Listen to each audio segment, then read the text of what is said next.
नमस्कार, आवाज अड्डा में आपका स्वागत है। आपके साथ मैं हूं विपिन भट्ट। खबर है कि नीति आयोग ने जीडीपी के 5% यानी करीब 10 लाख करोड़ के पैकेज का, राहत पैकेज का खाका तैयार किया है। इसमें गरीब, कॉरपोरेट्स, एनपीएस, एमएसएमई, हेल्थ पर सबसे ज्यादा जोर होगा।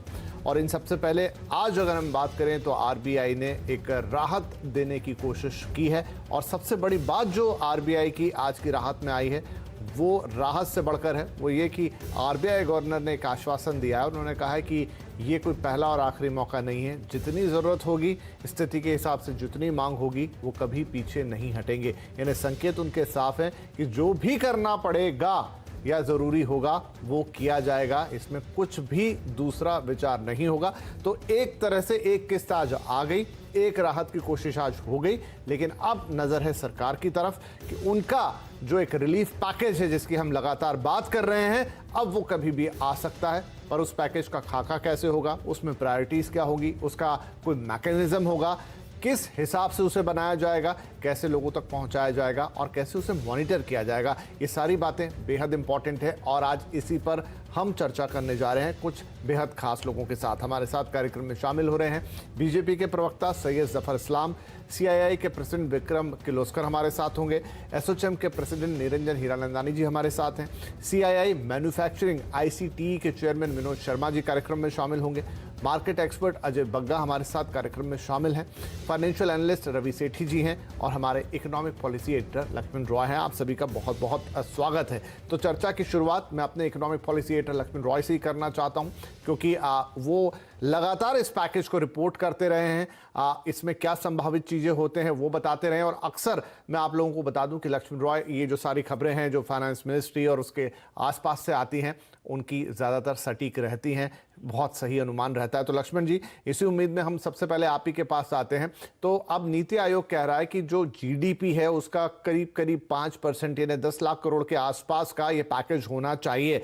तो पहली बात तो ये कि क्या सरकार इस स्थिति में है, इस समय सरकार के फाइनेंसेस ये उन्हें अलाउ करते हैं कि वो इतना बड़ा पैकेज दे पाए, और दे पाए तो उसमें हमें क्या देखने को मिलेगा? देखिए, मुझे लगता है कि सरकार मानसिक तौर पर काफी हद तक तैयार है कि हम 5% जीडीपी के बराबर यानी 10 लाख करोड़ रुपए का राहत पैकेज दें। लेकिन सरकार इस चीज को ऐसे देना चाहती है ताकि उसका ज्यादा से ज्यादा फायदा दिखे और ज्यादा से ज्यादा असर दिखे। यही चीज आपने देखा होगा कि दूसरे देशों में जब हमने देखा कि राहत पैकेज की जब घोषणा की गई तो उस घोषणा के बाद भी बहुत ज्यादा सुधार देखने को नहीं मिला। तो सरकार को लगता है कि अभी पहले एक बार कितना नुकसान हो रहा है इंडस्ट्री को, इसका सटीक आकलन कर लिया जाए और फिर जिस इंडस्ट्री को नुकसान होगा उसको हम राहत पैकेज देंगे। यही वजह है कि मैं बार बार रिपोर्ट भी कर रहा हूं कि सरकार जो पहली किस्त 1,70,000 करोड़ रुपए का राहत पैकेज दी थी वो सोशल सेक्टर के लिए था, जो सबसे ज्यादा तत्काल प्रभावित हुआ था। अब दूसरी किस्त जो सरकार तैयार कर रही है जिसकी घोषणा कभी भी हो सकती है, वो जो है वो छोटे मझोले कारोबारियों के लिए है।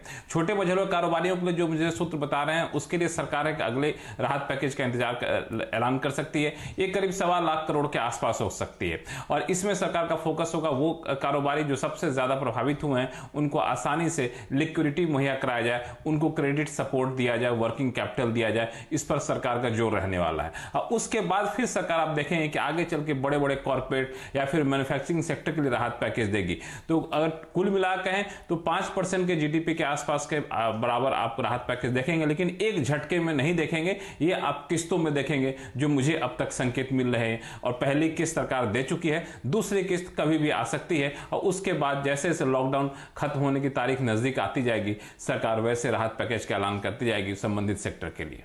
जी ठीक है, तो मैं निरंजन जी के पास जाऊं, उनसे सवाल पूछूं। उससे पहले एक राय में अजय बग्गा साहब की लेना चाहता हूं। अजय बग्गा साहब, राहत पैकेज दे देना एक बात है, यानी राहत पैकेज मतलब आप फाइनेंशियल मदद करना जा रहे हैं, लेकिन क्या सिर्फ फाइनेंशियल मदद से ही हम इस पूरी स्थिति से पार आ सकते हैं? मैं ये सवाल इसलिए पूछ रहा हूं क्योंकि लगातार ये मांग आ रही है कि कोई फाइनेंशियल पैकेज आना चाहिए, काफी देर हो गई है, कब वो आएगा? लेकिन मेरा पूछना यह है कि क्या सिर्फ एक आर्थिक मदद हमें जिस चक्र में हम फंस गए हैं उससे पूरी तरह बाहर निकालने में कामयाब होगी, या इसके साथ कुछ और भी करना होगा?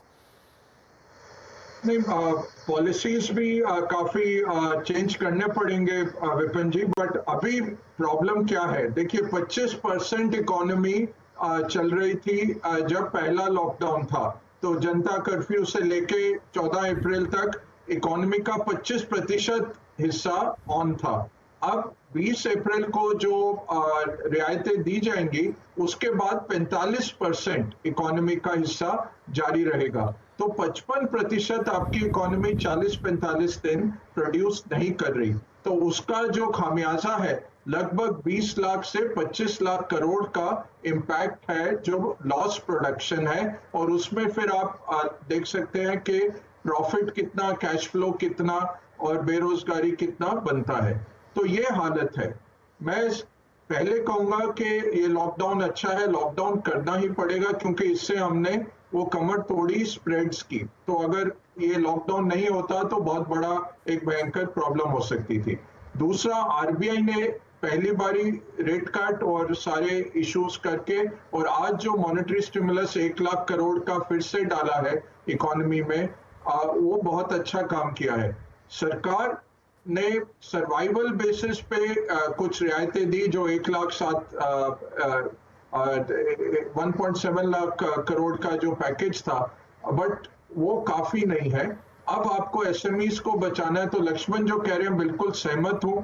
पहले आप एसएमईज के जेब में पैसा डालिए, सरकार डायरेक्टली नहीं डाल सकती। मुझे लगता है सिडबी के थ्रू ही होगा, कुछ रिफाइनेंस या फिर कुछ आरआरबीज वगैरह कोऑपरेटिव बैंक्स के थ्रू इस तरह से किया जाएगा, शेड्यूल्ड कमर्शियल बैंक्स के थ्रू। किसी तरह से हमें राहत पहुंचानी है बैंक्स को, उसको लिंक करना पड़ेगा पेरोल के साथ, जैसे अमेरिका में लिंक हुआ है कि अगर आप जॉब्स रखते हैं तो आपके ये लोन्स माफ कर दिए जाएंगे। उस तरह की कोई नीति निकालनी पड़ेगी। और ये देखना है जो 55% इकोनॉमी बिल्कुल ही नहीं प्रोड्यूस कर पाएगी उसको कैसे राहत देनी है आगे चल के। फार्म इकोनॉमी में बहुत जरूरी है क्योंकि गेहूं की फसल खड़ी है, लेबर नहीं है, सप्लाई चेन पूरी तरह नहीं है और किसान अपनी जो रबी की हार्वेस्ट है वो नहीं बेच पा रहे, मंडी तक नहीं पहुंच पा रहे। तो ये बहुत और चीजें हैं नीरज विपिन जी, क्योंकि जो 3 लाख ट्रक फंसे हुए हैं उनको फिर से बहाल करना। तो ये एमएचए का जो सर्कुलर आया कल कि कोई भी ट्रक हो उसमें 2 ड्राइवर 1 क्लीनर अलाउड है, कहीं भी वो जाए कोई पुलिस नहीं रोक सकती, वो अच्छा है। 20 तारीख से वो शुरू होगा। अब देखना लॉजिस्टिक्स शुरू होना, सप्लाई चेन शुरू होना बहुत जरूरी है।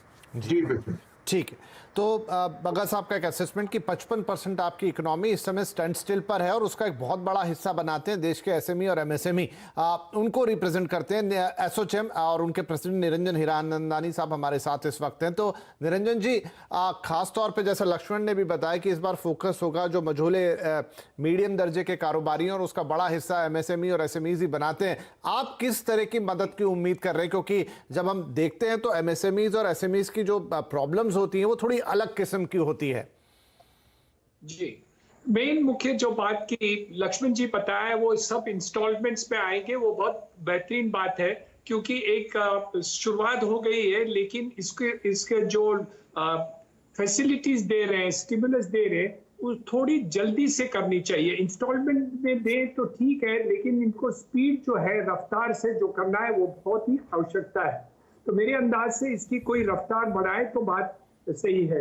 बागा साहब ने आपको बताया, हमें बताया कि वो जो ओवरऑल जो पेन है, सिस्टम के अंदर जो पेन है वो बहुत ही ज्यादा है। इसलिए जो आज आरबीआई ने डिक्लेयर किया कि ये हर क्षेत्र को पॉइंटेड रिलीफ कैसे दे, वो बहुत अच्छी बात है।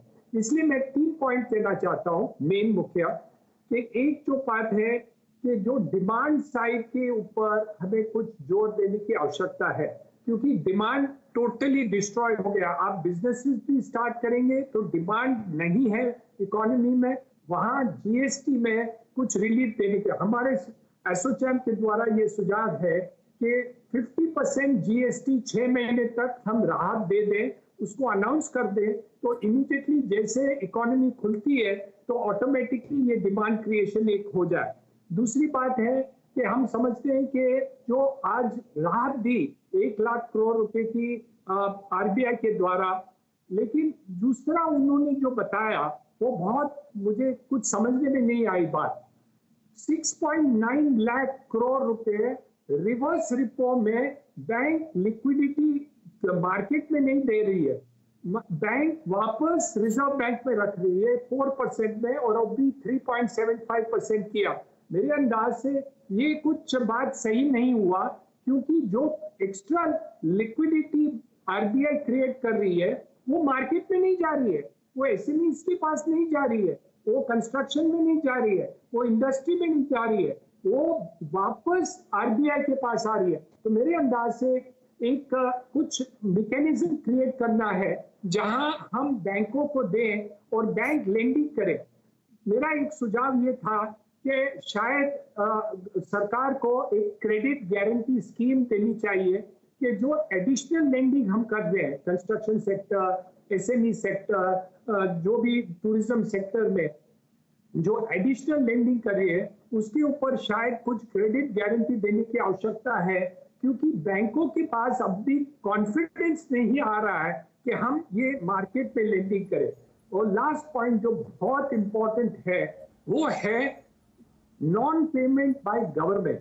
हमारे इनकम टैक्स रिफंड्स 5 लाख से ऊपर है वो रिफंड नहीं मिल रहे, वैट के रिफंड नहीं दे रहे, एनएचआई के पेमेंट्स नहीं हुए हैं, स्टेट गवर्नमेंट्स के जो जीएसटी के हैं वो भी पेमेंट नहीं हुई है। हमारे महाराष्ट्र गवर्नमेंट सैलरी, उनके पास इतने पैसे भी नहीं है कि वो सैलरी एक किश्त में दे, वो सैलरी भी 2 किश्त में दे रहे हैं। तो मेरे अंदाज से ये लिक्विडिटी सरकार को क्रिएट करना है इमीडिएटली कि गवर्नमेंट्स के पेमेंट करें, और बैंकों की जो लिक्विडिटी आरबीआई ने किया है उसको अश्योरेंस दे के जल्दी से जल्दी इंस्टीट्यूशंस को दे दिए। पर जो हमारे लक्ष्मण साहब ने कहा कि किस्तों में करते हैं, वो जरूर किस्तों में करिए, लेकिन उसका रफ्तार बढ़ाने की जो बहुत जरूरी है, क्योंकि एक कॉन्फिडेंस आ जाना चाहिए लोगों में, इंडस्ट्री में, और वो कि भाई हमें ये राहत मिलने वाली है। वो राहत बाद में दे ठीक है, लेकिन उसको अनाउंसमेंट करने की आवश्यकता है। बिल्कुल, ये दोनों सवाल लेके जफर इस्लाम साहब के पास हम जाएंगे कि वो हमने पहले भी बात की है कि बस वो एक राहत का वो सिग्नल मिल जाए, वो ग्रीन सिग्नल मिल जाए, वो light at the end of the tunnel दिखाई दे जाए कि कुछ आ रहा है। और दूसरा ये भी कि वो लिक्विडिटी आखिरी एंड तक पहुंचे जो आज आरबीआई ने किया, तो उसके लिए आगे क्या सोच विचार है। लेकिन उससे पहले विक्रम किर्लोस्कर साहब जो सीआईए के प्रेसिडेंट है वो हमारे साथ जुड़ गए। विक्रम साहब, इस समय हम लोग एक बहुत अभूतपूर्व सिचुएशन में से निकल रहे हैं। सरकार अपनी तरफ से कोशिश कर रही है, आज एक trench of announcement I RBI की तरफ से, एक पैकेज है जिसका हम सबको इंतजार है, और आज हम उसी की बात यहां पर कर रहे हैं। इंडस्ट्री की क्या डिमांड होगी, क्या अपेक्षा होगी कि उस पैकेज में क्या निकले और किस तरीके की चीजें हों? हमने एक तो आज जो आरबीआई ने कहा, बताया सुबह गवर्नर ने, मेरे लिए तो बहुत थोड़ा कॉन्फिडेंस बिल्डिंग था, क्योंकि इससे मुझे एक समझ में आ रहा है कि और कुछ हो जाएगा गवर्नमेंट से। अभी तक इकोनॉमी फुल चालू नहीं होगी, पिछले 4-5 वीक्स प्रीटी मच बंद हो गई है, और पैसे लगेंगे जब ये काम सब चालू हो जाएगा। मेरे 2 ही बेसिक एक्स्ट्रा इश्यूज है। मेरे ख्याल से बहुत हमने पूछा है, निरंजन भाई ने भी बहुत बताया है क्या क्या करने के लिए। मेरा 2 इम्पोर्टेंट इश्यूज है। एक तो डिमांड के बाते में, अभी ये इतनी सरप्लस सब लिक्विडिटी जो आई है मार्केट में और बैंकों में, अभी तक मार्केट को तो नहीं गई। अगर कंपनी तो नहीं न देंगे बैंक इतना, तो रिटेल फाइनेंस को तो दे दो, होम ओनर्स को दे दो, इससे स्पेंडिंग हो जाएगा और इससे एक व्हील्स का टर्निंग हो जाएगा। दूसरा जो निरंजन भाई भी बोले कि एमएसएमईज का payment, this is another thing which can restart the economy, very very important. और अगर बैंकों के पास इतना पैसा है और वो एमएसएमईज के लिए डायरेक्ट लोन के सिवा अगर उन्होंने वो पीएसईज को लोन दिए और उनको बोला कि प्लीज आपके एमएसएमई के जो पैसे देने के हैं वो प्लीज दे दीजिए, I think something like that can make a big difference in getting the money circulating. After we open, the most important thing is that money circulation should take place besides the incentives that will be given. आज के RBI के announcement में ऐसे दिखते हैं कि it seems like they are trying to get enough liquidity in the system. अभी कैसी लिक्विडिटी बॉटम मोस्ट पर्सन के लिए जाएगी, बहुत बड़ा सवाल है. कैसे बैंक बिहेव करेंगे इसके बारे में सवाल है जो सब लोगों ने बोला है. मेरा ख्याल है कि ये पहले पैसे पीएससी को मेरे ख्याल से कोई लोग बोलते हैं 5-6 लाख करोड़ ड्यूज है एमएसएमईज के. ये पैसे पीएससी को जाकर अगर उन्होंने थोड़े तो पैसे ड्यूज क्लियर करने लगे. ड्यूज और लोन इसमें बहुत फर्क हो जाता है. ड्यूज से बहुत इकोनॉमिक एक्टिविटी चालू हो जाएगी rather than loans adds cost, and people who owe the money should take the loans, not the people who are receiving their dues. So these are the two things I'm hoping for. I am sure we will see more announcements from the government as the things start working, as many industries start working after 20th of June, many things start working. I think the government rightly is taking a little cautious approach. I think they are aware of what is happening and what the issues are, and they will respond. जी ठीक, बिल्कुल. तो सैयद जफर इस्लाम साहब हैं हमारे पास सरकार के प्रतिनिधि के तौर पर, बीजेपी के प्रवक्ता हैं और खासतौर पर अर्थशास्त्र को बहुत अच्छी तरह जानते हैं, बैंकिंग सिस्टम में बड़ा वक्त बिताया. तो जफर साहब, मैं उम्मीद करता हूं कि सारे जो मेहमानों ने यहाँ बात की आपने इनफैक्ट उनको नोट भी कर लिया होगा. मैं चाहता हूं कि सिलसिलेवार जो भी कंसर्न्स हैं उनको आप एक बार एड्रेस कर दें. Thank you. मैं सबसे पहले तो बधाई देना चाहता हूं आरबीआई गवर्नर को कि जिन्होंने बहुत सक्षम बरतते हुए और जिस तरह के आज उन्होंने अनाउंसमेंट किए, पहले 27 तारीख को, फिर आज मैं भी इंडस्ट्री के रिप्रेजेंटेटिव से रेगुलर टच में रहता हूं, फाइनेंशियल मार्केट के लोगों से हर वक्त उनके फीडबैक लेता हूं, पार्टी के बेसिस पे मैं उनसे कनेक्टेड रहता हूं सबसे, और जो फीडबैक आया था वो आरबीआई गवर्नर से मेरे रेगुलर उनको फीडबैक भी पहुँचाने का काम करता रहता हूँ. तो मैं ये कहना चाहता हूँ कि देखिए, सबसे पहले बात कि प्रधानमंत्री का जो एक विजन है, उस विजन को ध्यान रखते हुए कि इकोनॉमिक एक्टिविटीज, इकोनॉमिक ग्रोथ, और जो एक विजन जो है कि जो ग्रोथ ट्रैजेक्टरी बराबर हो, उस दिशा में काम करने के लिए आरबीआई गवर्नर ने जो अनाउंसमेंट किया है उस विजन को ध्यान में रखते हुए ही किया है. और मैं उनको बधाई भी देना चाहता हूँ कि उन्होंने बहुत अच्छे डिसीजन लिए, जिसके लिए लोग उनको सराह रहे हैं. दूसरी बात जो है, सबसे बड़ी बात है कि आज ये भी समझना पड़ेगा, जो मैंने आपके प्रोग्राम में पहले भी कहा है कि in order of priority, Vipin भाई मैंने पहले कहा था कि इन ऑर्डर ऑफ प्रायोरिटी प्रधानमंत्री कर रहे हैं, हर डिसीजन को ले रहे हैं. पहले अगर आरबीआई, पहले देखिए, अगर आप शुरू से देखिए, सबसे पहले राहत पैकेज आए, फिर स्टैट्यूटरी डेडलाइन के लिए थे 31 मार्च का, उसमें फ्लेक्सिबिलिटी लेकर आए, फिर जो आप 1,70,000 करोड़ का जो वो पैकेज लाया जो गरीब और मार्जिनलाइज लोगों के लिए. आरबीआई आए 27 तारीख को अपने बहुत सारे पॉलिसी मेजर्स के साथ. उसके बाद आज देखिए फिर से आरबीआई आई है, और मुझे लगता है कि इस तरह से आगे और भी इंडस्ट्री के लिए, इंडस्ट्री की सारी कंसर्न, चाहे वो कैपिटल मार्केट का कंसर्न हो, जैसा मैंने कहा कि बॉटम 20% को क्या ज़रूरत है, सरकार उसके बारे में बहुत चिंतित है. इंडस्ट्री की क्या ज़रूरत है उसके बारे में है. एमएसएमई सेक्टर, एसएमईज के लिए क्या ज़रूरत है, जो इंटरमीडिएट हैं, फाइनेंसिंग एनबीएफसीज हैं, उनके लिए क्या प्रॉब्लम है, उनको क्या प्रॉब्लम आ रही है. आज बहुत सारी राहत जो है, मैं खुद इंटरेक्ट करता हूँ इसलिए मैं बोल रहा हूँ, बहुत सारे एनबीएफसीज को आज जो रिसेंटली आरबीआई ने उससे राहत मिली है. जो छोटे एनबीएफसीज थे, पहले जो एलटीआरओ जो पहले वाला आया था 1, उसमें जो 1 लाख करोड़ का दिया था, उसमें सिर्फ जो है हाईएस्ट रेटेड जो है या बेटर रेटेड जो है कंपनीज के बॉन्ड प्लेस हो रहे थे, बैंक उसको प्राथमिकता देती थी. तो हमने ये सुझाव भी दिए थे सभी इंडस्ट्री के लोगों के हिसाब से कि भाई छोटे जो हैं, जो इन्वेस्टमेंट ग्रेड सर्कुलर में है लेकिन इन्वेस्टमेंट ग्रेड को मौका नहीं मिलेगा, तो आज वो भी कंसर्न उन्होंने खत्म कर दिया कि लिक्विडिटी हर वक्त अवेलेबल रहेगी, और ये लास्ट डिसीजन नहीं है, ऑल टाइम लो है. जो आप आज अभी बात कर रहे थे निरंजन साहब के, बैंक के पास लिक्विडिटी है, यस बहुत लिक्विडिटी है. डेली का फिगर आप देखिए 5-6 लाख करोड़ जो है वो आरबीआई के पास जाता है. तो उसको डी-इंसेंटिवाइज कर दिया इसलिए कि उसको जितना नीचे कर देंगे तो उनको जो है जो उनके सेविंग रेट से भी नीचे उनको मिल रहा है. तो सेविंग रेट में जो पैसा आता है वो 4% देना पड़ता है उनको, और उससे भी कम उनको जो नेगेटिव अर्निंग होगी. ऑफकोर्स उसमें एडमिनिस्ट्रेटिव कॉस्ट लगा के और जो कुछ करंट अकाउंट में रहता है तो जाफर साहब, सॉरी मैं आपको बीच में टोक रहा हूं, लेकिन निरंजन जी या किर्लोस्कर साहब दोनों ही एक चीज पे कंसर्न है, बाकी तो सारी चीजों को वेलकम कर रहे हैं कि आपने लिक्विडिटी का तो इंतजाम कर दिया है, लेकिन वो लास्ट माइल अप्रोच जो है कि जो जहां जरूरत है वो वहां पहुंचे, जिनको चाहिए उनको मिले और अब थोड़ा तुरंत से मिले। मैं अभी आ रहा हूं, मैं 2-3 चीजें बस लास्ट में 2-3 बातें कहूंगा कि पहली बात के जो दो कॉर्पोरेट सेक्टर के लिए या इंडस्ट्रीज के लिए चाहे एमएसएमईज के लिए दो चीजें हैं। एक तो इनको लिक्विडिटी, अगर एनबीएफसी के पास लिक्विडिटी है तो वो लिक्विडिटी मिलेगी, जरूर मिलेगी। तो जो आपने जो एमएसएमई सेक्टर है वो एनबीएफसी पे डिपेंडेंट है, उसको मिलेगा।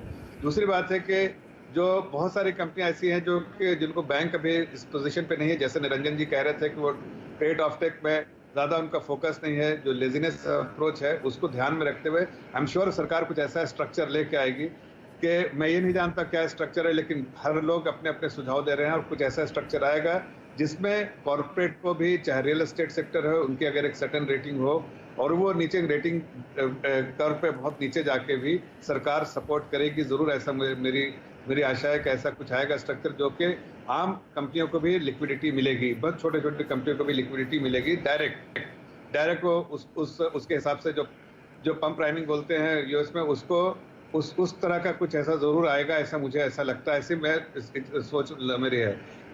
तो ओवरऑल जो है लिक्विडिटी के इशू, इकोनॉमिक एक्टिविटीज स्टार्ट होने के लिए इशू, कंजम्पशन का ध्यान रखते हुए उसके लिए क्या सरकार करेगी, ये सारी चीजें कंजम्पशन, लिक्विडिटी, इकोनॉमिक एक्टिविटीज कैसे शुरू करे, इमीडिएट स्टार्ट कैसे करे, ये सब के बारे में सरकार चिंता कर रही है। लेकिन एक साथ ना आके ऑर्डर ऑफ प्रायोरिटी में अनाउंसमेंट आ रहा है और आगे भी जरूर आएगा। इतना मैं आश्वस्त कर सकता हूं और आश्वासन दे सकता हूं कि सरकार विद इन इट्स मीन्स, ऐसा नहीं कि आपने इतना अनाउंस कर दिया कि आपका जो फिजिकल डेफिसिट का आपने बिल्कुल इग्नोर कर दिया, वैसा नहीं कि जो एक डिसिप्लिन में रहते हुए जो अपने मीन्स है और उसको जो इस वक्त ऐसे समय के लिए जो बेस्ट हो सकता है सरकार की तरफ से, वो सरकार रेगुलर इंटरवल पर आके जरूर सपोर्ट करेगी, पूरी तरह से लिक्विडिटी रहेगी। और आपको आगे आने वाले दिनों में दिखेगा कि जो कॉर्पोरेट सेक्टर या कोई भी कम, चाहे इंफ्रा हो चाहे नॉर्मल कॉर्पोरेट सेक्टर में हो, जिसको भी तकलीफ लिक्विडिटी की बैंकों से नहीं हो पा रही है, वो जरूर कोई स्ट्रक्चर जरूर मार्केट में आएगा सरकार के द्वारा जो इसकी लिक्विडिटी का समाधान लेकर आएगा। चलिए, तो आश्वासन तो दे रहे हैं जफर इस्लाम साहब, बस यही है कि वो कब तक होता हुआ दिखाई देगा और वो जब आगे उसका एग्जीक्यूशन है वो कैसा होता है वो बड़ा इंपॉर्टेंट रहेगा। लेकिन हमारे साथ विनोद शर्मा साहब भी हैं जो कि चेयरमैन है CII ICT के, खासतौर पे जो मैन्युफैक्चरिंग डिवीजन है, जो मैन्युफैक्चरिंग है उस पर पूरा फोकस रहता है। तो विनोद जी, क्योंकि मैन्युफैक्चरिंग एक ऐसा सेक्टर है पूरे इकोनॉमी का जहां से इकोनॉमी का पहिया काफी तेजी से घूमता है, उसका इम्पैक्ट भी जितनी जल्दी आता है और अगर वो हैम्पर्ड हो तो उसका इम्पैक्ट उतना बड़ा भी होता है। यहाँ आपकी क्या उम्मीद रहेगी? किर्लोस्कर साहब ने हमें एक ओवरऑल पिक्चर दी, लेकिन अगर मैं सिर्फ मैन्युफैक्चरिंग फोकस होकर बात पूछूं तो आपकी उम्मीदें क्या है? विपिन जी शुक्रिया। मैं ये कहूँगा कि मैं इनफैक्ट हमारे प्रेसिडेंट विक्रम किर्लोस्कर साहब ने ऑलरेडी बताया, मेरे बाकी कॉलीग्स ने बताया, लेकिन जो ज़मीनी हालात हैं उनसे मैं थोड़ा उनके बारे में थोड़ा बात करना चाहूँगा। हो क्या रहा है कि सरकार इस समय बहुत तत्पर है और हमें बहुत खुशी है कि वो हमारी हर बात सुन रही है। सभी मंत्रीगण, ब्यूरोक्रेसी इस बात पर बहुत इच्छुक है और रोज ही हमसे पूछते हैं कि और क्या तकलीफें हैं, क्या किया जा सकता है, और बहुत अच्छी स्कीम्स बनाई गई और आज RBI ने जो अनाउंस किया उसको भी हम वेलकम करते हैं। लेकिन ज़मीनी हालात ऐसे हैं कि जब तक वो बात वहाँ तक पहुँच रही है तो उसका जो रुझान है वो बिल्कुल बदल चुका है। मैं कुछ उदाहरण देना चाहूँगा। एक सिंपल सी बात है, कस्टम्स ने डेमरेज के ऊपर एक 50% का नोटिफिकेशन आया हुआ है कि जो हमारा डेमरेज लगता है, क्योंकि हम उसको अब छुड़ा नहीं पाते माल को, ट्रांसपोर्ट अवेलेबल नहीं है, तो उसको 50% लगेगा। कस्टम्स ने दिल्ली एयरपोर्ट के, ये मैं उदाहरण दूंगा, तो उन्होंने अपने आप ही एक यूनिलैटरली डिसाइड किया कि इसको 14 अप्रैल तक तो वो 50% मानेंगे, उसके बाद जितना है उसको 100% लगा देंगे। सिमिलरली अब जो गाइडलाइंस आई हैं, MHA की गाइडलाइंस कल इशू हुई, आज कई स्टेट्स ने इशू की अपनी गाइडलाइंस कि फैक्ट्रीज को शुरू करने की प्रक्रिया क्या होगी। अनफॉर्चुनेटली उसमें क्लैरिटी, जैसे जैसे नई नई गाइडलाइंस आ रही हैं, क्लैरिटी और कम होती जा रही है। उदाहरण के तौर पर उसमें लिखा है कि हेल्थ इंश्योरेंस, हर एम्प्लॉई का हेल्थ इंश्योरेंस ज़रूरी है ना। ESI सभी फैक्ट्रीज में ऑलरेडी है और जो ESI से कवर्ड नहीं है उनके लिए हम अलग से हेल्थ इंश्योरेंस कई कंपनीज लेती हैं। कई लोकल लेवल्स पर परमिशन देने में वो इंसिस्ट कर रहे हैं कि हम एक और मेडिकल पॉलिसी लें जो केवल कोविड के लिए अलग से हो। तो कुछ ऐसे क्लैरिफिकेशंस, कुछ ऐसी गाइडलाइंस। दूसरा है ट्रांसपोर्ट के ऊपर, उसमें एक लिखा गया है कि निजी ट्रांसपोर्ट या निजी परिवहन दिया जाएगा एम्प्लॉयज़ को उनके घर से काम पर लाने के लिए। उसी गाइडलाइन में ये भी कहा गया है कि वो लोग फैक्ट्री में ही रहेंगे और उनको वहीं पर खाना और आश्रय की सुविधा दी जाए। तो जो पब्लिक ट्रांसपोर्ट की जहां हम बात कर रहे हैं, कई ऐसे वर्कर्स हैं कई इंडस्ट्रियल टाउनशिप्स में, SEZs में, जो कि पैदल आ जाते हैं या साइकिल पर आ जाते हैं। उनके लिए भी कई जगह इंसिस्ट किया जा रहा है कि वो साइकिल या स्कूटर नहीं अलाउ करेंगे, उनको एक वैन देनी पड़ेगी या एक अपना ही कोई साधन देना पड़ेगा। सो सिमिलरली अभी जो आप बात कर रहे थे RBI की लिक्विडिटी के बारे में, मुझे तो ऐसा लगता है कि लिक्विडिटी की एक्चुअली प्रॉब्लम पहले भी नहीं थी, और बहुत अच्छी बात हुई कि RBI गवर्नर साहब ने आज और अपनी तिजोरी को कुछ हद तक खोला और बैंक्स को सक्षम किया कि वो हम तक और पैसा पहुंचा पाए। एक और उसमें जो बात है, ये डेफिनेशंस की बात है। फॉर एग्जांपल MSME आप कहते हैं, तो MSME का जो डेफिनेशन है वो बहुत नैरो है इस देश में। ऐसी बहुत सारी कंपनीज हैं जो 100 करोड़ का धंधा कर रही हैं, लेकिन वो MSME के, या 50 करोड़ का धंधा कर रही है लेकिन वो MSME के डेफिनेशन में नहीं आती हैं। अब वो ना उनको MSME वाला मिल पाएगा और ना ही वो लार्ज कंपनी है जो अपने आप को सपोर्ट कर पाएंगे। किर्लोस्कर साहब ने, विक्रम जी ने एक बहुत अच्छी बात कही कि ये जो लिक्विडिटी है ये हम उन लोगों के लिए उपलब्ध कराएं जो हम लोगों को जिन्हें पैसा देना है, जो हमारे जिनसे हमें पैसा लेना है। लेकिन ये जितने भी हम लिक्विडिटी की बातें कर रहे हैं वो ऐसी हैं कि मैं अगर एक MSME हूं या एक छोटी कंपनी हूं, मीडियम स्केल कंपनी हूं, मैं बैंक से और किस तरह से उधार ले लूं, मेरा कर्जा और बढ़ जाएगा और मुझे बड़ी कंपनीज या पब्लिक सेक्टर कंपनीज या सरकार से जो पैसा मिलना है रिफंड के रूप में, उसका कोई बहुत क्लियर गाइडलाइन नहीं इशू हो रहा है कि वो मुझे कब मिलेगा। सो जमीनी हालात ये हैं कि जबकि हम समझ रहे हैं कि सरकार चाहती है एक बहुत सकारात्मक रूप से और बहुत रिस्पॉन्सिबिलिटी के साथ इस बड़ी चुनौती वाले जो अवसर है इसके थ्रू हम लोग गुजर रहे हैं, लेकिन अनफॉर्चुनेटली मुझे ये कहना पड़ रहा है दुर्भाग्यवश कि हमारे बहुत सारे जो मेंबर्स हैं और जो स्पेशली जो MSMEs और छोटे लोग हैं, वो इस समय बहुत डरे हुए हैं। उनको ये क्लैरिटी नहीं है कि तो जफर साहब से यहाँ एक बड़ा इंपॉर्टेंट प्रश्न बनता है कि जफर साहब, जैसे हम एक रोज कई बार सवाल पूछते हैं तो ये निकल कर आता है कि भाई केंद्र और राज्यों के बीच में लगातार बात हो रही है, चाहे वो सीधे PMO के लेवल पर हो या सचिवों के लेवल पर हो। मैं ये पूछना चाहूंगा कि जैसे अभी विनोद जी बोल रहे हैं या निरंजन जी बोल रहे हैं, किर्लोस्कर साहब ने बोला, क्या इंडस्ट्री से भी सरकार की लगातार कोई बातचीत, सलाह मशवरा हो रहा है कि एग्जैक्टली दिक्कत कहां है, सपोर्ट किस तरीके का चाहिए, क्या देने से उनका जो काम है वो तेजी से आगे बढ़ेगा? क्या इस तरह का कोई डायलॉग इस समय हो रहा है? देखिए, जितने भी इंडस्ट्री बॉडीज हैं उनके सुझाव तो बराबर, जैसा आप सब यहाँ पर रिप्रेजेंटेटिव बैठे हैं, वो पैनल पे हैं, उन लोग बराबर सुझाव जो है कंसर्न मिनिस्ट्रीज को देते ही रहते हैं। और उनसे होते हुए बात प्रधानमंत्री ने स्वयं बड़े लोगों और भी कई लोगों को जो इस तरह के सुझाव देते हैं उनसे भी इनको एंगेज भी किया है। फाइनेंस मिनिस्टर ने भी एंगेज किया है, अलग अलग कंसर्न मिनिस्ट्रीज ने भी एंगेज किया है। और हम बराबर इस बात को उनको इनकरेज करते हैं कि उनके जो भी तकलीफ उनको है, जिस तकलीफ का समाधान सरकार के पास है, उस तकलीफ के बारे में ज़रूर सरकार तक वो बात ले जाए। और जब भी ऐसा मौका मिलता है तो मैं भी कोशिश करता हूं कि सभी लोगों से इंटरेक्ट करके एक फीडबैक मैकेनिज्म जो हमारे यहाँ होता है सरकार का अपने पार्टी के हिसाब से, वो हम ले जाने की कोशिश करते हैं। तो ये बात हकीकत है कि सरकार हर लोगों से को एंगेज करती है, खासकर इंडस्ट्री रिप्रेजेंटेटिव जो होते हैं, बॉडी इंडस्ट्री की बॉडी जैसे फिक्की है या एसोचैम है या CIA है, उसको एंगेज करती है। और यहाँ पर रिप्रेजेंटेटिव बैठे हैं, सबने सुझाव भी दिया होगा। मुझे अभी NBFC के जो FIDC है उन लोगों ने बहुत एक्टिवली परसू किया थे, सारे जो उनके मुद्दे थे सारे NBFCs के लिस्ट बनाई थी, RBI गवर्नर तक गए वो और लिस्ट, और जो उनके साथ जो एंगेजमेंट हुआ उससे समझ में आया कि जब कहाँ पर प्रॉब्लम है और किस तरह की, इसलिए LTRO जो TLTRO जो है 2, वो सिर्फ उस एंगेजमेंट की वजह से आया ताकि लोगों ने अपनी तकलीफें जाके बॉडी ने सही से रखा गवर्नर साहब के सामने और उसका समाधान जो है गवर्नर साहब ने दिया।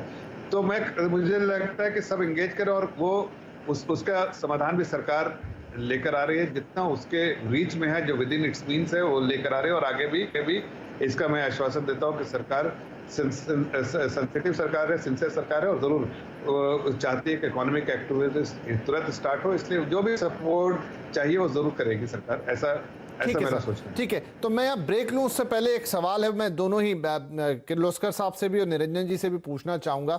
तो वो ये है कि क्या 10 लाख करोड़ की जो बात हो रही है, जो खुद नीति आयोग कह रहा है कि जीडीपी का सर्टेन परसेंटेज करीब 5% के हिसाब से, क्या वो पैसा इस वक्त पर्याप्त है? कोई एक आकलन होगा कि हमें कितना पैसा चाहिए, जो ब्लॉकेज आ गया उसके लिए हमको वापस रोल आउट करने के लिए कितना चाहिए? किर्लोस्कर साहब पहले आप, फिर निरंजन जी आपसे लेता हूं।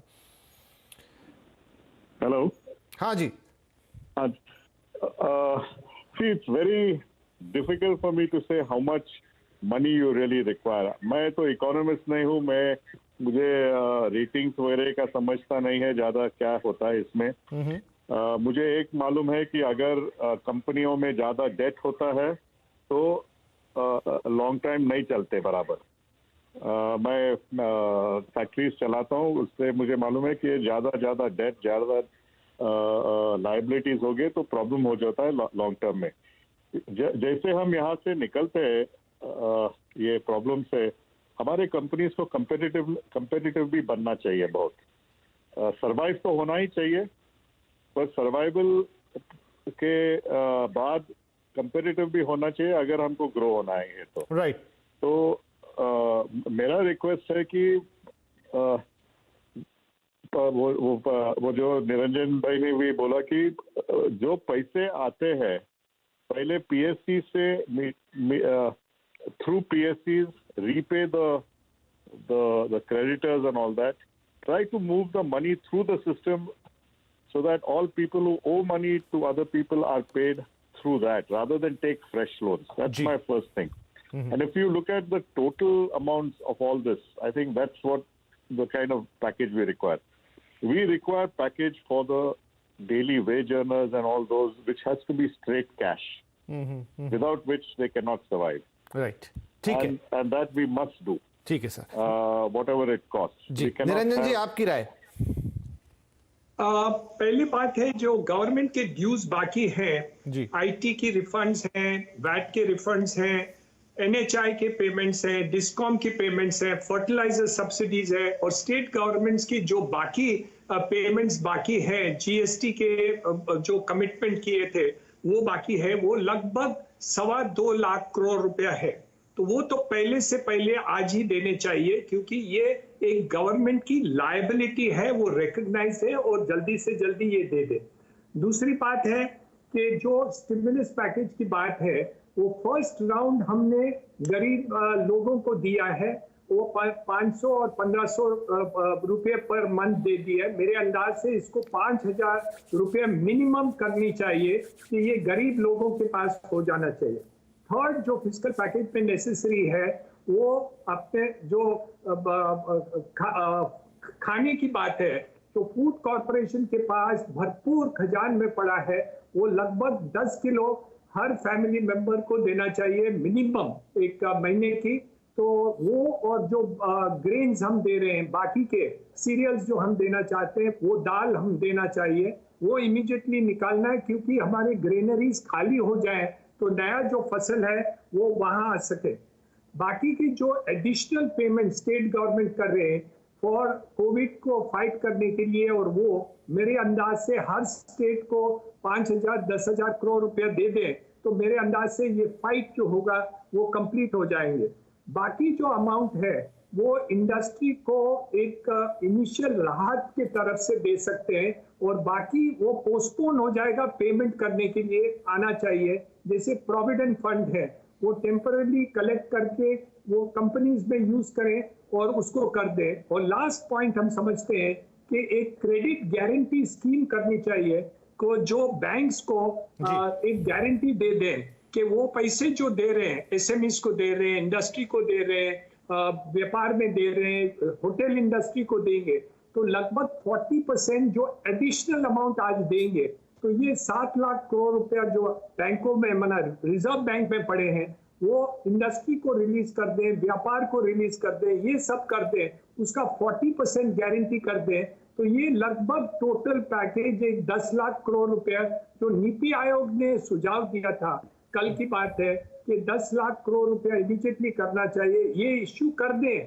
तो मेरे अंदाज से आपके पास एक इकोनॉमिक ड्राइवर आ जाएगी, जो 6 महीने के अंदर मैं आपको गारंटी देता हूं, ये दिवाली तक ये आपकी इकोनॉमी वापस एक पटरी पर आ जाएगी, और उसके बाद में आपको जनवरी तक वेट करने की जरूरत नहीं पड़ेगी। ठीक है। 7% इकोनॉमिक ग्रोथ आपको आ जाने वाली। ठीक है, बढ़िया, ये सुझाव रहा। अब इस्लाम साहब भी कुछ कहना चाहते हैं और लक्ष्मण रॉय भी कुछ कहना चाह रहे थे, बात रखना चाह रहे थे, लेकिन दोनों से क्षमा मांग रहा हूं। इस वक्त मुझे एक बहुत छोटा सा ब्रेक लेना होगा। ब्रेक के बाद आएंगे तो बिल्कुल आप लोग अपनी राय रखिएगा और साथ में हम ये भी देखेंगे कि क्या इस क्राइसिस के बाद, अब ठीक है मदद आ जाएगी, सब कुछ हो जाएगा और उसके बाद हम आगे चल पड़ेंगे, हमारी इंडस्ट्री के काम करने के तौर तरीके क्या हमेशा के लिए बदल जाने वाले हैं? क्या कुछ नए मेथड्स आ जाएंगे? क्या कुछ नई चीजें आ जाएंगी? क्योंकि ये संकट ऐसा है जिसने अब तक काफी हद तक दुनिया को बदला है और आगे हमेशा काम करने के तरीकों को शायद बदलता रहेगा, क्योंकि अभी ये पूरी तरह से समाप्त नहीं हुआ। ये बात हमें नहीं भूलनी चाहिए। तो एक छोटा सा ब्रेक लेते हैं और ब्रेक के बाद इन सवालों पर चर्चा जारी रहेगी।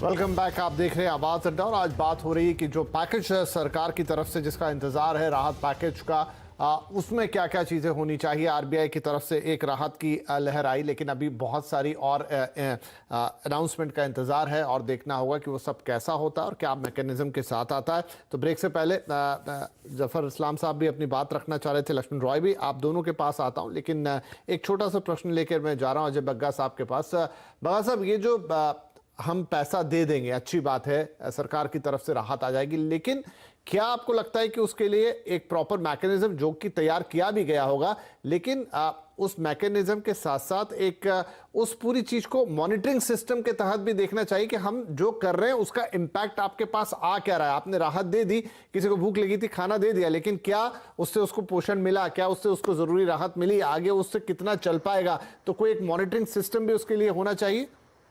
जी बिल्कुल होना चाहिए विपिन जी, इसीलिए मुझे लगता है कि ये स्टेप बाय स्टेप करेंगे। जो लक्ष्मण कह रहे थे, एकदम से 10 लाख इकट्ठा नहीं आएगा, 1.25 लाख आएगा, 1.5 लाख आएगा, फिर कुछ आएगा। दूसरा मैकेनिज्म है, सिडबी और कमर्शियल बैंक्स के पास मैकेनिज्म है मॉनिटर करने का, आपको ऑनलाइन में ही आगे देना है। तीसरा है, इसको स्प्लिट करना पड़ेगा स्टिमुलस और सर्वाइवल की तरफ। एक तो स्टिमुलस है कि एटलीस्ट चक्का जाम ना हो, वो चलता रहे जो कंपनियां हैं, और सर्वाइवल है जो 8 करोड़ मजदूर अटके पड़े हैं भारतवर्ष में, और उनके जेब में पॉकेट में पैसे डालने, जो निरंजन जी कह रहे थे। तो 5,000 रुपए प्रति माह आप दीजिए। अब अमेरिका अगर आप देखिए, $1,200 वो हर अमेरिकन को दे रहे हैं। अगर पति पत्नी है तो $2,400, अगर आपकी जॉब गई है तो $2,400 प्रति माह वो देंगे। तो ये चेक ऑलरेडी उनके अकाउंट्स में आने शुरू हो गए हैं। इस तरह का हमें एक डायरेक्ट बेनिफिट ट्रांसफर, एक यूनिवर्सल बेसिक इनकम जो बहुत गरीब तबका है उसके लिए करना पड़ेगा। दूसरा किसानों के लिए, क्योंकि 65% आपकी पॉपुलेशन, 17% जो आपका जीडीपी है एग्रीकल्चर उससे चल रहा है, उसमें अभी अगर फसल की कटाई नहीं हुई और उसकी बिकवाली नहीं हुई तो किसान बैंकरप्ट हो जाएगा, उससे आपकी बदहाली बहुत बढ़ जाएगी। तो किसान तक राहत पहुंचानी बहुत जरूरी है। तीसरा है कि खरीफ की अभी बुआई शुरू हो रही है, ये अच्छा है कि साल दर साल 30% बेटर है। आज आरबीआई गवर्नर ने भी कंफर्म किया 30% बेटर है, मॉनसून का अनुमान अच्छा है। ये सब अब संकेत है कि इकोनॉमी, अगर ये संकट ना आता, इकोनॉमी एक टर्न अराउंड कर्व लेने वाली थी, वो अब 6 महीने साल हम पीछे हो गए। इस साल मुझे ज्यादा उम्मीद नहीं है, फ्लैट भी अगर हम रह गए तो बहुत बड़ा हमारा एक उपलब्धि होगा। उसको बचाने के लिए स्टिमुलस भी, सर्वाइवल भी, ये दोनों की तरफ ही पेशकश करनी पड़ेगी। और मैं बिल्कुल सहमत हूँ, मॉनिटरिंग मैकेनिज्म रखना पड़ेगा, नहीं तो कुछ तबके सारा रिलीफ खा जाएंगे और लोगों तक नहीं पहुंचेगा रिलीफ। तो रिलीफ ऐसा देना पड़ेगा कि जो ऑटोमेटिकली लोगों तक पहुंच सके। जो निरंजन जी ने कहा जीएसटी कट करिए, वो ऑटोमेटिक है। आप साथ में पीएसयूज के जितने भी ड्यूज हैं किसी भी कॉन्ट्रैक्टर को आप बोल दीजिए ये 6 महीने में सीएजी और सीबीआई केस नहीं होंगे। अगर आप देते हैं उनको, 2 अफसर अगर साइन करके देते हैं, हम आपको जेल में नहीं डालेंगे। इस तरह का काम होना चाहिए ताकि लोगों के ड्यूज पे किए जाए। और टैक्स रिफंड्स, आप रिफंड अभी दे दीजिए, बाद में अगर आपको दिखे कि भाई हमने गलती से दिया और हमें लौटाना है, वो कहीं भाग नहीं रहा है टैक्स पेयर, आप अभी रिफंड दे दीजिए ताकि लोगों के जेब में पैसे पहुंच जाए। और मिडिल क्लास को टैक्स कट दीजिए ताकि उनको भी, जिसकी नौकरी बची है, एटलीस्ट उसके पास ज्यादा सेविंग हो, वो जाके खर्चा कर पाए। ये कुछ ऐसे बहुत प्रैक्टिकल व्यूज हैं। और एक बात विपिन जी, अगर आप 10 सेकंड और देंगे तो मैं कहूंगा LIC को गवर्नमेंट एक लाइन दे, ये जो चाइना हमारे स्टॉक्स खरीद रहा है ये बहुत बड़ा डेंजर है, क्योंकि आपके सप्रेस्ड रेट पे बहुत आपकी कंपनियों की कीमतें गिर गई हैं। PSU बैंक सारे आपके बिलो बुक वैल्यू मिल रहे हैं। आपको चाहिए कि LIC उतरे मार्केट में, 50,000 1 लाख करोड़ भी LIC डालेगा, ये मार्केट का पूरा बदल जाएगा नक्शा ही। और गवर्नमेंट LIC को एक सेफ्टी नेट दे, जैसे क्रेडिट गारंटी हम लोन्स में बोलते हैं, बैंकर्स हम मांगते हैं, वैसे ही LIC को एक गारंटी दी जाए गवर्नमेंट से कि अगर यहाँ से कीमतें नीचे गिरी गवर्नमेंट आपको देगी, नहीं तो आप खरीदिए और मुनाफा आपका। ये इस तरह का आप एक एक्शन ले लीजिए, आप देखिए आपका मार्केट कहाँ जाता है, आपका कॉन्फिडेंस कैसे बदलता है, एकदम ये तब्दील कर देगा पूरे माहौल को। जी बिल्कुल, ये अच्छी सलाह है आपकी तरफ से। तो मैं, रवि सेठी जी भी हमारे साथ जुड़ गए हैं, फाइनेंशियल एनालिस्ट है, उनके पास जाता हूं। लेकिन लक्ष्मण रॉय, आप कुछ अपनी बात रखना चाह रहे थे, रख दें ताकि सारे सवाल फिर एक तरफ से हम सैयद साहब से पूछ सकें। देखिए, दरअसल मुझे लगता है जफर इस्लाम साहब से सवाल पूछ भी सकते हैं ये वाला। दरअसल जब मैं सरकार से बातचीत करने की कोशिश करता हूं कि आखिर राहत पैकेज में इतनी देरी क्यों हो रही है, क्यों नहीं आ रहा है, तो एक जो बात कही जाती है, मुझे लगता है वो कितना जेन्युइन है, ये हमारे दूसरे पैनलिस्ट ही बताएंगे।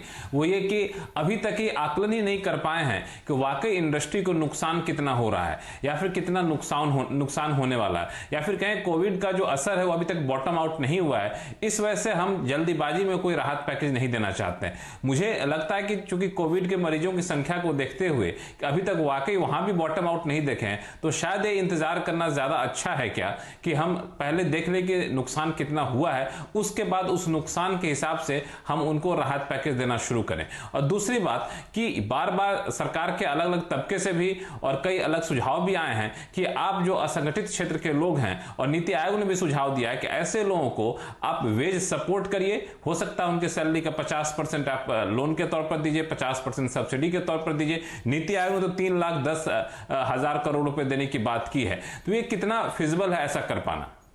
जी, तो इस्लाम साहब फिर एक सवाल ही हो गया अपने आप में, अगर आप इसे दे दें फिर मैं आगे बात करता हूं। देखिए, मैं इस सवाल का जवाब पार्टली मैं देता हूं कि आज अगर शायद किसी में आप लोगों पैनल में किसी ने मेरा, आज मैंने हिंदुस्तान टाइम्स के एडिटोरियल पेज पे लिखा है एक आर्टिकल, मैंने इन सब चीज़ों का, और इससे पहले ब्रेक पे जाने से पहले भी आपने एक बात जिक्र किया था कि जो बहुत सारे लोग जो है जिस तरह से चेंज हो गया है पूरा, जो एक वर्ल्ड ऑर्डर मुझे लगता है कि चेंज होगा, उसमें जो प्रोफेशनल्स हैं वो भी कहीं घर से काम करते थे, उनका भी एक तरीका चेंज होगा, कंपनियों का भी तरीका, नज़रिया चेंज हो सकता है, इवन जो लेबर फोर्स है उनका भी अब शायद उनकी भी मांग दूसरी तरह से हो सकती है। तो ये बहुत सारी चीज़ें चेंज होंगी। तो मैंने यही लिखा है कि क्योंकि अभी कोविड के मामले में जहाँ तक अगर आप भारत का सवाल है, तो अभी हम एंट्रेंस गेट पे ही खड़े हैं, अभी इंटर किए हैं। कुछ कंट्रीज जो है वो मिडिल ऑफ इट में है, और कुछ कंट्रीज जो है वो अभी कोई बाहर नहीं निकला है, किसी को कोई भी सर्टेनिटीज नहीं है, सारी अनसर्टेनिटीज ही, पूरी दुनिया अभी अनसर्टेनिटीज में ही है। ऐसे में बिल्कुल सही बात है कि सरकार कोई भी पैकेज लेकर आ रही है। इसलिए मैंने पहले कहा था कि प्रधानमंत्री की जो अप्रोच है, और उस अप्रोच को सराहा दुनिया ने कि इन ऑर्डर ऑफ प्रायोरिटीज, जैसे जैसे प्रायोरिटीज जिस चीज की है, डायनेमिक सिचुएशन है, डायनेमिक अप्रूवल प्रोसेस है, डायनेमिक डिसीजन मेकिंग प्रोसेस है, और उसका ध्यान रखते हुए सरकार जो है बार बार डिसीजन ले रही है। लेकिन मैं ये कहना चाहता हूं कि देखिए, सिचुएशन जैसी भी हो, लेकिन सरकार इस सिचुएशन को समझ रही है। सरकार जितनी भी बेस्ट अप्रोच हो सकती है इंडस्ट्री को सपोर्ट करने का, वो सरकार करेगी। और सरकार की एक कोशिश है, और प्रधानमंत्री का एक विजन है कि जो मैंने आपके प्रोग्राम में पहले कहा था कि 3 चीज बड़ी इंपॉर्टेंट चीज है। पहले कि 20% बॉटम पैरामिड पे जो है सोसाइटी जो है 20% ऑफ द जो टोटल पॉपुलेशन देश की, उसके बारे में चिंता सरकार कर रही है, जिसके वजह से 1.7 लाख का जो पैकेज आया था, फर्दर जरूरत पड़ी तो जाहिर है सरकार उस पर भी चिंता करेगी। दूसरा जो बहुत बड़ा इशू था वो है MSME SMEs के बारे में, इंडस्ट्रीज के बारे में, उस बारे में सरकार बहुत ज़्यादा उस पर हर जो बॉडीज है सरकार की, हर मिनिस्ट्रीज उस पर चिंतन कर रही है और प्रधानमंत्री सही फैसला लेंगे, सही टाइम पे सही फैसला, और उसका भी आप लोगों के सामने आएगा। और चौथा, फाइनेंशियल मार्केट का जो RBI उस पर नजर रख के जैसे 2 बार उसके मेजर्स दे चुकी है, इसलिए कि फाइनेंशियल मार्केट सपोर्ट करता है। ये जो बीच का जो हमने बोला कि इंडस्ट्री, इस्लाम साहब बार-बार एक सवाल आया, ये बिल्कुल आप बातें अच्छी दुरुस्त कह रहे हैं, लेकिन एक सवाल जो सबकी तरफ से आ रहा है कि कब, हमने पिछली बार भी जब चर्चा हो रही थी तो हम वक्त का इंतजार कर रहे थे, और अब 20 तारीख से तो चीजें धीरे धीरे हमें खोलना शुरू ही करनी है, तो क्या हम इसको अगले 24 घंटे में माने? अगर आप हमें थोड़ा हिंट भी दे पाए।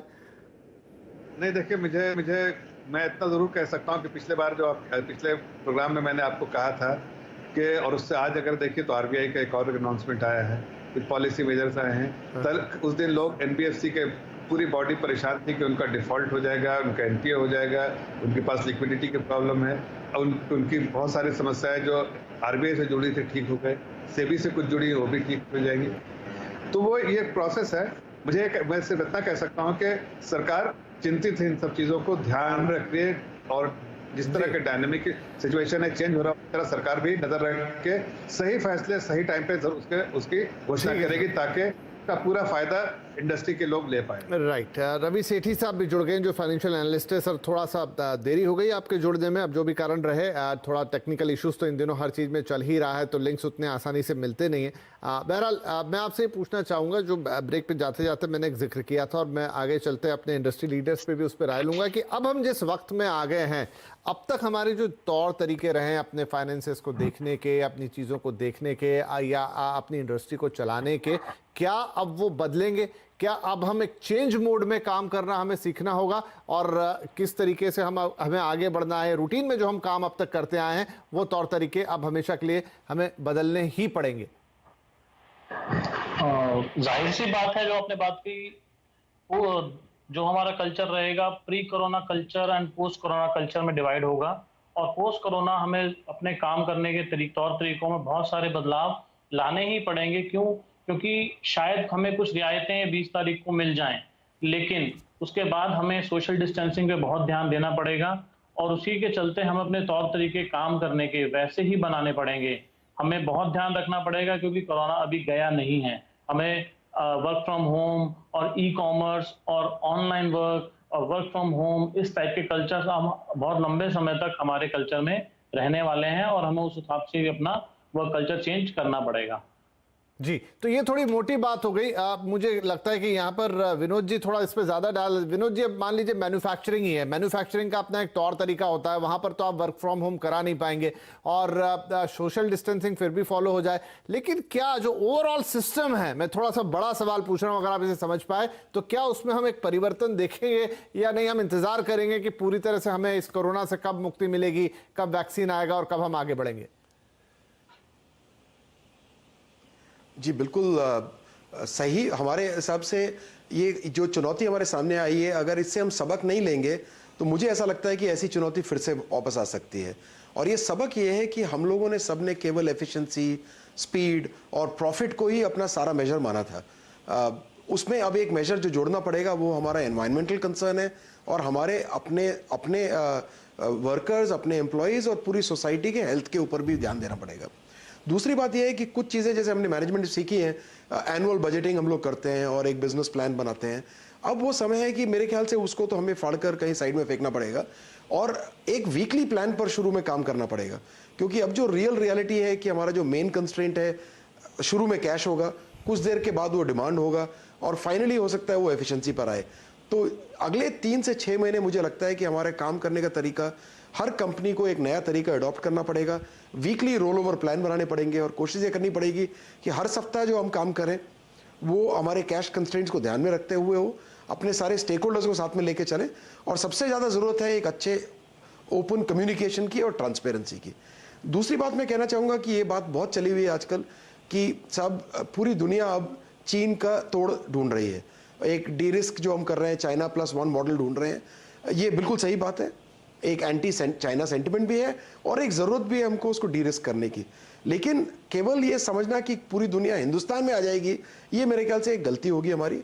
सरकार ने बहुत कुछ सेक्टर्स में, मैं इलेक्ट्रॉनिक सेक्टर से बिलोंग करता हूं, और बहुत अच्छे अच्छे अभी कदम उठाए हैं, कुछ अच्छी नई पॉलिसीज अनाउंस की हैं, जिससे कि हमें उम्मीद है कि बाहर के बहुत सारे निवेशक हिंदुस्तान में आएंगे और यहाँ पर कारखाने खोलेंगे और लोकल एम्प्लॉयमेंट जनरेट करेंगे जी। लेकिन इसमें हमको ये भी ध्यान रखना पड़ेगा, बैलेंस करना पड़ेगा कि नए लोगों को बुलाने में ऐसा ना हो कि हमारे जो एग्जिस्टिंग सर्वाइविंग इंडस्ट्रीज हैं उनको बहुत ज्यादा नुकसान हो जाए। तो ये बैलेंसिंग भी बहुत जरूरी है।